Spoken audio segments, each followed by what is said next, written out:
मोर्जी येथे आषाढी एकादशी निमित्त वर्ष पद्धतीप्रमाणे 24 तास अखंड भजनाचा कार्यक्रम आयोजित केला जातो। भाविक मोठ्या उत्साहाने यात सहभागी होतात।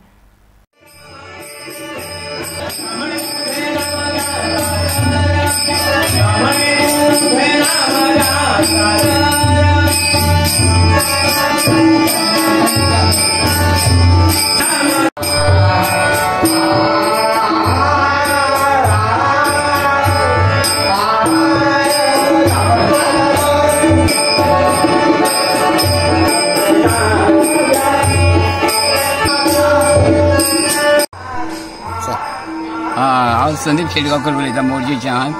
आमचे आषाढी एकादशीचे निमित्त जे वार्षिक जो कार्यक्रम जाता भजनाचो, हो आमचो भजनाचो कार्यक्रम असो आहा की सकाळी 8 आमचे स्टार्ट, जे साधारण आमचे ठरावीक पयली पासून 7 कितें पार आसात ते आमचे सारखे कार्यक्रम आमचो 3-3, 4-4 वरांचो आमचो बसलेलो आसता। आणि तेतून प्रत्येक पाराक एक तरेतरेचे चित्र आणि कितें घेता, कोण दिंडी घालून येतात, असे कार्यक्रम आमचे। आणि ह्या कार्यक्रमाक असे गायक आहात की साधारण कोण भायले हितून सुद्धा असले जाल्यार वास्को आणि खंय खंय असतात ते, पण हो सप्तकाक मुद्दम गावपाक मुद्दम येतात। आणि हो कार्यक्रम जो आसा पळय तो कार्यक्रम असो जाता की लोकय त्या कार्यक्रमाक खूबशे जाण असतात। आणि हितून आमचे जे कलाकार जे असतात पळय ते एका फुडें एक आपापली कला आहा ती सादर करतात। आणि ते जे असतात पळय आमचे मोर्जीन अशा हा कलाकार की भायर सुद्धा त्यांच्यानी रावून नाव मेळिल्लें आसा। तशें सुद्धा कार्यक्रम आमचे त्या कार्यक्रमाक सुद्धा हांगा बसान भजन 24 वरां आसता। हे भजन 24 वरां आसता।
गजर हरिनामाचा झेंडा